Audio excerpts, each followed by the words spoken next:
was sassy. There was a lot of sass on Now it. ask the room. And you moved your hands. Okay. Move your hands. Mark, what is sassy a It was little pretty bit? sassy. I'm talking my hands. Did you like Sexy Love? Yeah. That's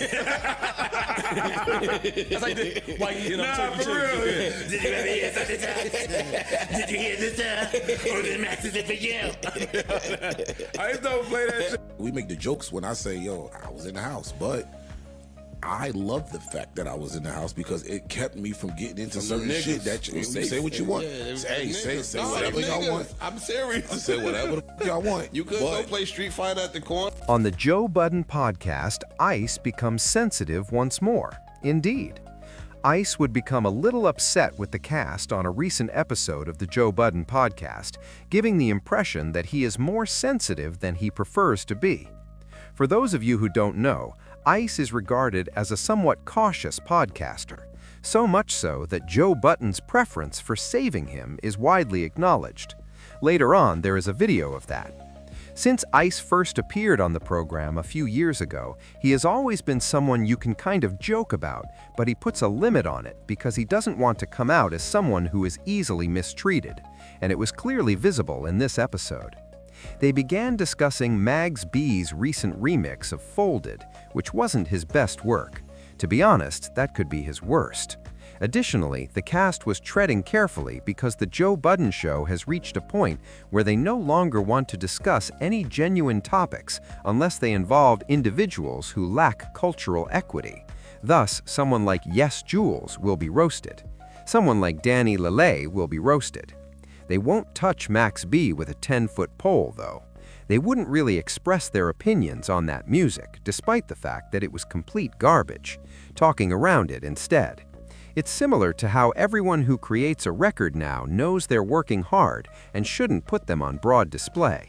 Even while the podcast is still among the finest in the industry, this is the main reason it isn't as fantastic as it previously was.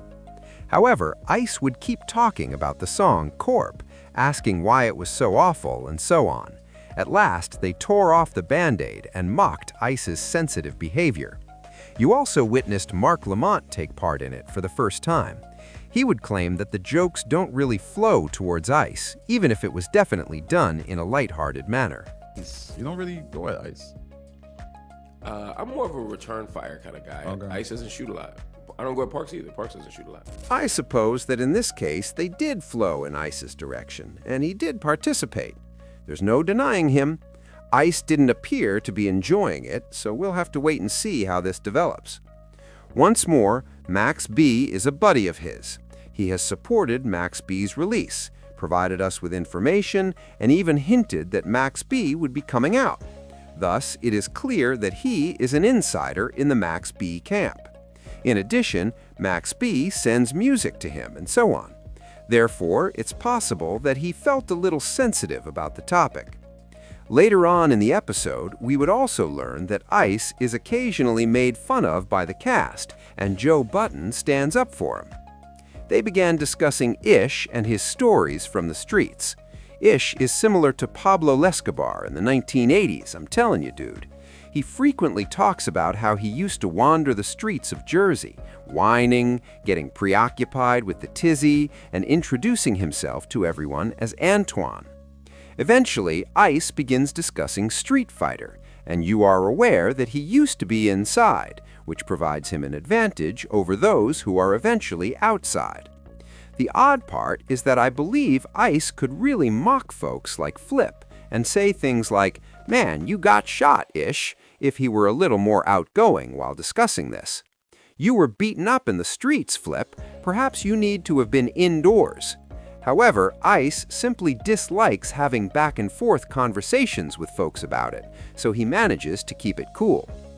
Eventually, they begin to make fun of him for playing Street Fighter, saying things like, "Yo, you would have gotten beat up. You'd have been slid. You would have been ripped apart."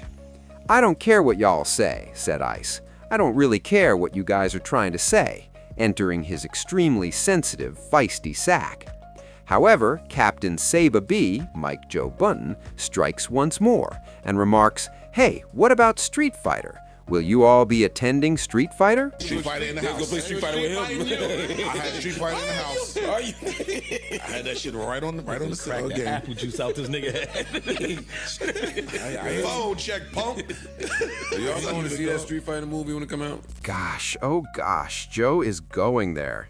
When I mention that the cast saves Ice, I think people misunderstand me to mean that they never make jokes about Ice.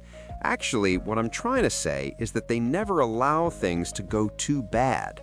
The underlying conflict, in my opinion, is that they genuinely think Ice has a breaking point, and the entire atmosphere of the show is ruined once he reaches that breaking point. He becomes irritable, he stops talking. They want to halt it before it reaches that point because he no longer wants to talk, and that is exactly what is happening in this situation. Ice has a track record of becoming sensitive on the show. I won't be surprised if my man didn't propose yet. Yeah. And I'm coming to the wedding, Freeze. I'm your best man, boy. I thought about you this So week. you know you're opening the door for me to speak back, right? This nigga said she's still there. She's there, Freeze. She love you so much she'll meet you at the spot, nigga. She'll wait. Alone, bro. Freeze, you got it on lock. On their phone. I'm chilling until we start. You don't play. It's the first time I seen you like that. Freeze, we started. Nigga got the red hat on. Come on, man. As you can see, in some of those instances, Ice does not develop into one of the best images of himself when he is upset by Flip or other people. Ultimately, though, we must be honest. Ice is extremely delicate.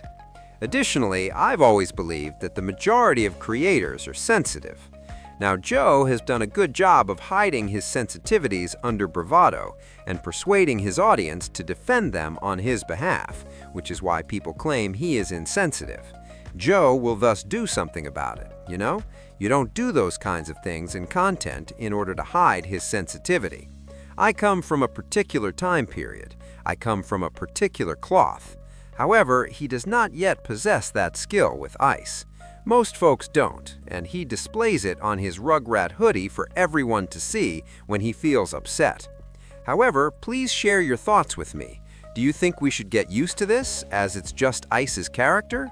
I think it is, but I also think it harms the show in a lot of ways, because I think it kills chemistry and lowers morale because everyone else gets roasted and it seems like they go all the way. Even while Ish is just as prone to moodiness as Ice, you get the impression that they go all the way because Ish is a more dynamic podcaster, so you kind of embrace it. Turn around. You are able to. He is an additional one.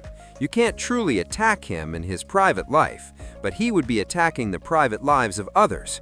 Perhaps Flip is simply a skilled manipulator who goes unnoticed. Mark Lamont is too fast, and the only way to beat him is to be a Panon father. You must be prepared to get blown up, just like Flip does. You must be some sort of bomber who accepts that you will also be the remnants of the damage. You're going to be this, and at some point you'll strike and unlock the gates. I'll see who else. Parks. Parks don't typically open up like that. However, I have no idea about Parks. Well, please leave a comment. Post a comment. Do you believe that Parks is simply going too far with the mic portion of the show?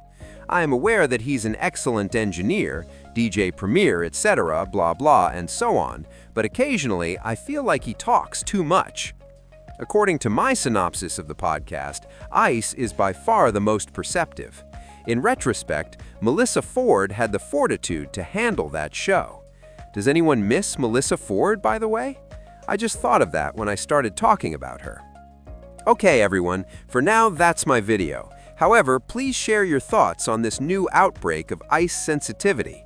Ice said some sort of B&E, or that they were looking for someone, which is another part of the program that I believe people kind of missed. If you did the science on that tale, let me know. In your opinion, what transpired with the tale? Because I believe there are certain lessons there that you might have learned if you had trained your ear to the Joe Budden podcast universe. So, if you did the science on it, let me know, and we'll dissect it later.